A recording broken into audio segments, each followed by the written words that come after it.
Minnesota just went from having to game plan for Nikola Jokic to now having to game plan for Luka Doncic. Neither of those are exactly easy tasks, but if there's one defense I'd trust to make it happen, well, that's the one. However, the Mavs may have some counters, and they too have a really good defense of their own, so trying to preview the series becomes incredibly interesting. The first question the Wolves are going to have to ask is how they plan to slow down Luka. The Mavs don't have some complex motion offense, sort of relying on their superstar to create advantages, so stalling their offense starts at the point of attack. They've got one of the best point of attack defenders in the league with Jaden McDaniels, who was as disruptive as it gets in rounds 1 and 2 through immense ball pressure. He's lengthy, quick enough to step in front of Luka's drives. There's just one problem: the significant gap in strength. Luka is a huge guard who likes to play with contact, and McDaniels isn't super sturdy, which creates some issues not only out in space, but with how Luka will operate out of the post. The same goes for Alexander Walker off the bench, an awesome point of attack defender who's a nuisance, but simply not big enough to really stop Luka from getting to his spots. To make up for the size difference, they tried going to Kyle Anderson in the regular season, only for it to be made abundantly clear that he isn't quick enough to stay in front of the ball, and all that's to say, I wouldn't be surprised if by the end of the series we see Edwards getting that matchup. Of course, he's not just going to outright stop him, but he's the one guy with the combination of agility and strength that you really need to alter Luka's attack. Either way, there isn't any one individual defender who can confidently say they've shut him down. Terrence Mann was absolutely awesome in the first round, as was Lou Dort in round 2, but like Jokic, Luka's one of those rare offensive talents that requires an entire team and a specific scheme tailored to his strengths. Against Jokic, that meant figuring out the best ways to defend him as a screener and how to approach his post-ups. Against Luka, it'll be more about how they choose to defend spread pick and roll.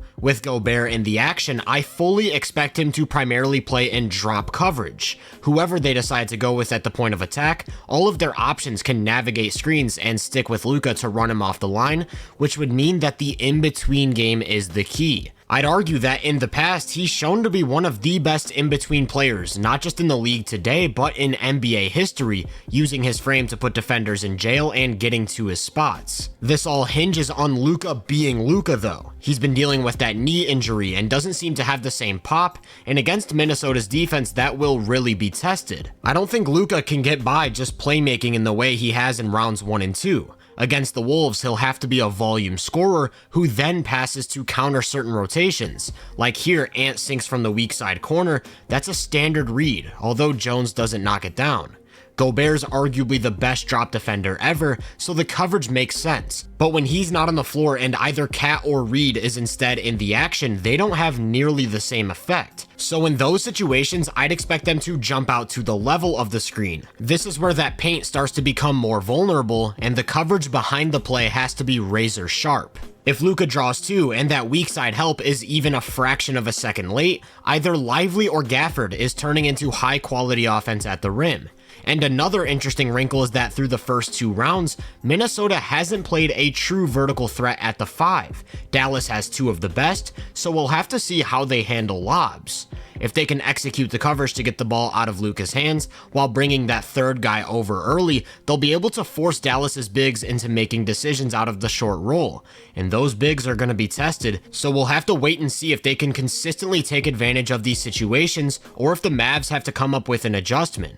Of course, by bringing a third defender over, the Wolves are making a choice to concede something else, and I'd fully expect that to be Derrick Jones on the 3-point line. That's exactly what OKC did. Whoever was defending him in the corner, for the most part Shea, would aggressively roam towards the paint, almost abandoning his man and making it clear that they wanted Jones to shoot.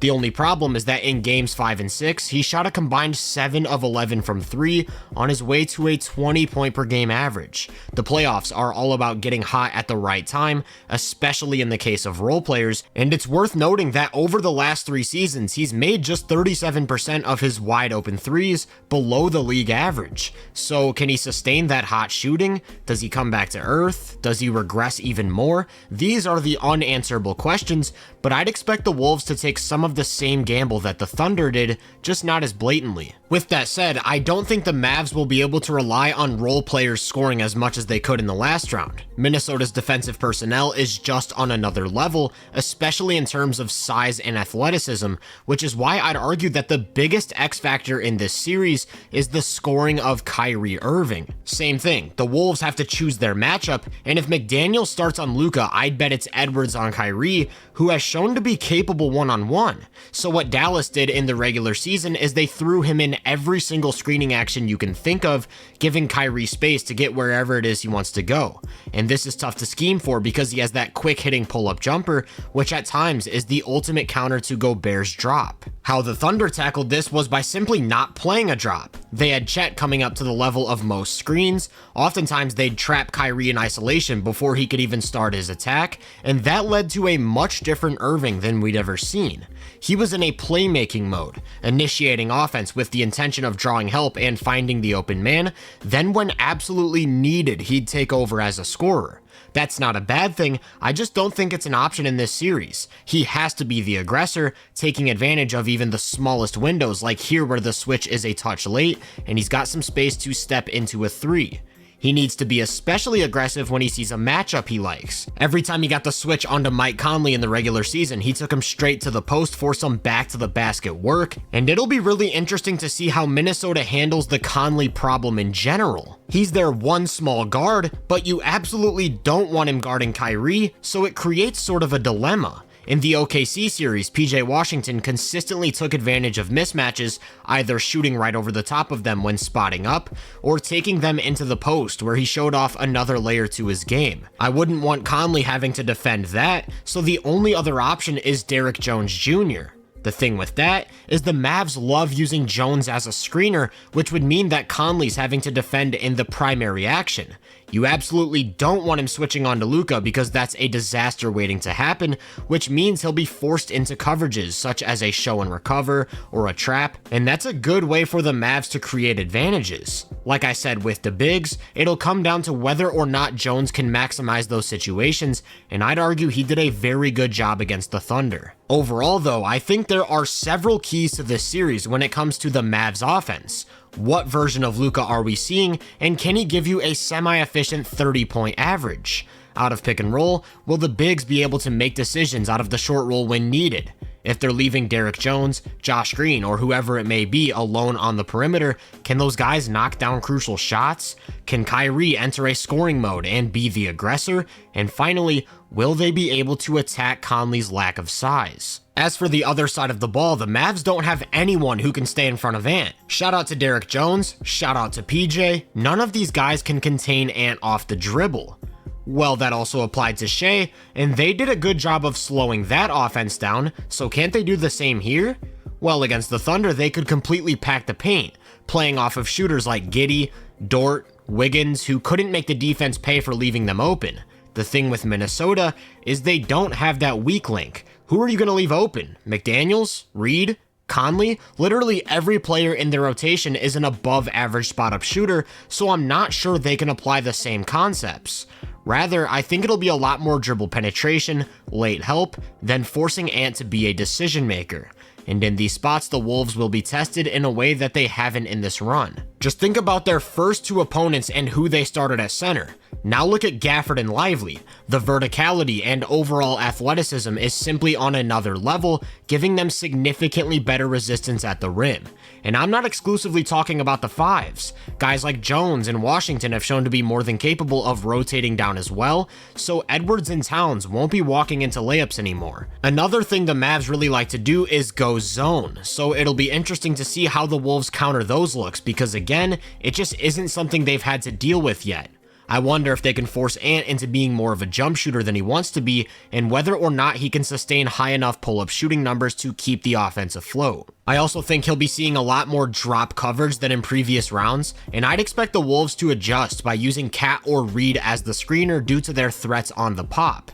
Conley will have to attack the drop as well, using his pull-up jumper and his floater. Most of Minnesota's offense starts with these perimeter actions, and from there they play off the catch. If Ant is making the right reads to create those rotations, not only do these guys get long closeouts to attack, a scramble often results in mismatches. Like here, Cat gets Kyrie and pressures the rim before lobbing it to Gobert. As for Cat's matchup, I think it'll be PJ Washington, and that's a strong forward, so I don't think we'll be seeing nearly as many post-ups as we saw nearing the end of the Denver series. There's really only one other thing that comes to mind. Remember, I mentioned how this is the Wolves' first time facing true verticality at the 5? Well, on the Mavs side, this is their first time facing an elite rebounding team.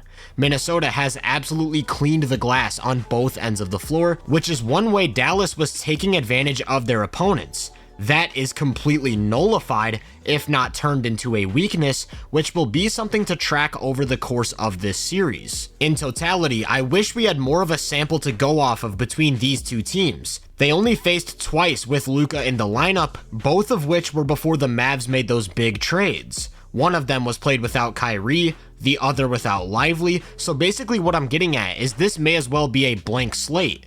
With that said, we have to do a lot of projecting. I worked through some of the matchups, but we truly don't know what will happen. Maybe McDaniels is able to throw Luka off with his ball pressure. Maybe Jason Kidd finds a way to get Conley switched onto Kyrie consistently. Maybe Ant has some surprise counters for us when dealing with verticality. In my mind, it comes down to those keys I talked about earlier. I'm expecting both offenses to be slowed below their normal production, making it a more of a grinded out type of battle, and it just simply comes down to who I trust more. I think Dallas has the star power that you can't overlook, but what versions of Luka and Kyrie will we see? And top to bottom, I just feel Minnesota's roster is more talented and well put together, especially with the absence of Maxi Kleber. Now, that all changes if Conley's injury turns out to be more serious than we thought, but if I were forced to make a pick, it'd be a tight series with the Wolves coming out in 6 or 7 games. If you enjoyed this breakdown, make sure to drop a like, subscribe, and turn my post notifications on to be first on more content. If you're interested in my more in-depth research, make sure to check out my website and social media profiles. You can find those links in the description. Feel free to let me know down in the comments what you think of this matchup. As always, I hope you all have a great day, and I'll catch you guys in the next one.